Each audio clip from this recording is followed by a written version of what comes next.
Naveen dance studio ಅಂತ. Okay ಅಣ್ಣ, ಬೆಂಗಳೂರಲ್ಲಿ ಪೀಣ್ಯದಲ್ಲಿ ಇರೋದು. ಓಕೆ ಸರ್, ಆಯಿತಾ. ಇವತ್ತು ಇವೆಂಟ್ KR ಪೇಟೆಯಲ್ಲಿ ಇರೋ ಕಾರಣ ಹೋಗ್ತಾ ಇದ್ವಿ. ಹಾಗೆ ನಿಮ್ಮನ್ನ ನೋಡಿದ್ವಿ, ಮಾತಾಡಿಸ್ಬೇಕು ಅಂತ ಅನ್ನಿಸ್ತು. ಯಾಕೆ ನಿಮ್ಮ ಪಾದಯಾತ್ರೆ ನಾವು ನೋಡ್ತಾ ಇದ್ದೀವಿ, ಆಯಿತಾ. ಅದರಿಂದ ನಮ್ಗೆ ಬಹಳ ಖುಷಿ ಆಯಿತು, ಆಯಿತಾ ಅಣ್ಣ. ಅದಕ್ಕೋಸ್ಕರ ನಮ್ಮ ಕಡೆಯಿಂದ, ಓಕೆ, ನಮ್ಮ ನವೀನ್ ಡ್ಯಾನ್ಸ್ ಸ್ಟುಡಿಯೋ ಕಡೆಯಿಂದ, ಆಯಿತಾ ಅಣ್ಣ, ತೊಗೊಳ್ಳಿ. ಓಕೆ ಅಣ್ಣ, ಏನಕ್ಕಾದ್ರೂ ಒಂದು ಸಹಾಯ ಆಗುತ್ತೆ. ಓಕೆ, ನಮ್ಮ ಕೈಯಲ್ಲಾದಷ್ಟು ನಾವು ಸಹಾಯ ಮಾಡಿದ್ದೀವಿ. ಓಕೆನಾ, ನಿಮ್ಮ ಕೈಯಲ್ಲಾದಷ್ಟು ಯಾರಾದರೂ ಈ ಥರ ನೋಡಿದ್ರೆ ಓಕೆ ಸಹಾಯ ಮಾಡಿ. ತುಂಬ ಥ್ಯಾಂಕ್ಸ್ ಅಣ್ಣ, ಒಳ್ಳೆಯದಾಗಲಿ. ಜೈ RCB. ಓಕೆನಾ, ಓಕೆ, ಬಾಯ್ ಅಣ್ಣ. ಆಯಿತಾ, ಓಕೆ. ನಮಸ್ಕಾರ ಸ್ನೇಹಿತರೆ, ನಾನು ನಿಮ್ಮ ಪ್ರೀತಿಯ RCBಯ ಅಪ್ಪಟ ಅಭಿಮಾನಿ ಶ್ರೀನಿವಾಸ್ ಮಾತಾಡ್ತಾ ಇರೋದು. ನನ್ನ ಪಾದಯಾತ್ರೆ ಈಗ ನಾಗಮಂಗಲ ರೋಡಲ್ಲಿ ಸಾಗ್ತಾ ಇದೆ.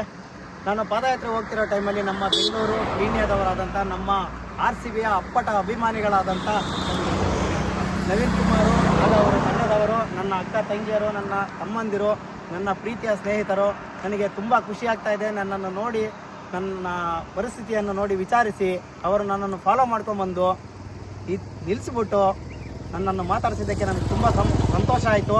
ಆದರೆ ಇನ್ನೊಂದು ವಿಚಾರ ಏನಪ್ಪ ಅಂತಂದರೆ, ನಾನು ಪದೇ ಪದೇ ಹೇಳ್ತಾ ಇದ್ದೀನಿ ಸ್ನೇಹಿತರೆ, ನಾನು RCBಯಲ್ಲಿ ಕಂಡಂಥ ಒಂದು ಕನಸು, ನನ್ನ ಊರು ಬಂದು ಗಿಡಂಗಳ್ಳಿ ಗ್ರಾಮ, ಶಿರಾ ತಾಲೂಕು, ತುಮಕೂರು ಜಿಲ್ಲೆ. ನಾನು ತಾಯಿ ಚಾಮುಂಡಿ ಬೆಟ್ಟಕ್ಕೆ, ಮೈಸೂರಿನ ಚಾಮುಂಡಿ ಬೆಟ್ಟಕ್ಕೆ ಹರಕೆಯನ್ನು ಹೊತ್ತಿದ್ದೆ. ಏನಂದರೆ, ಈ 18ರ ಕನಸು ನನಸನ್ನು ನನಗೆ ಜಯವನ್ನು ತಂದುಕೊಟ್ರೆ ನಾನು ಪಾದಯಾತ್ರೆ ಮುಖಾಂತರ ಬಂದರು ನಿನ್ನ ಸನ್ನಿಧಿಗೆ ಪೂಜೆಯನ್ನು ಮಾಡಿಸ್ಕೊಂಡು ಬರ್ತೀನಿ ಅಂತ ಹರಕೆ ಮಾಡ್ಕೊಂಡಿದ್ದೆ. ಹರಕೆಯನ್ನು ತಾಯಿ ನನಗೆ ನೆರವೇರಿಸ್ಕೊಟ್ಟಿದ್ದಾಳೆ. ಆದ್ದರಿಂದ ನಾನೀಗ ನಾಗಮಂಗಲ ರೋಡಲ್ಲಿ ಬರ್ತಾ ಇದ್ದೀನಿ.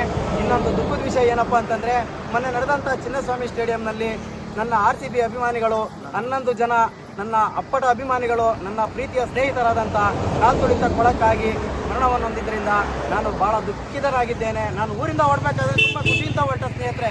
ಆದರೆ ಈ ಒಂದು ವಿಷಯ ಕೇಳಿದಂಥ ಸಂದರ್ಭದಲ್ಲಿ ನನ್ನ ಮನಸ್ಸಿಗೆ ತುಂಬ ನೋವಾಗಿದೆ.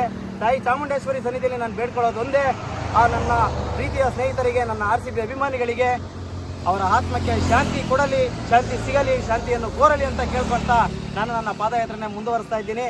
ಜೈ RCB, ಜೈ ಚಾಮುಂಡೇಶ್ವರಿ. ಜೈ RCB.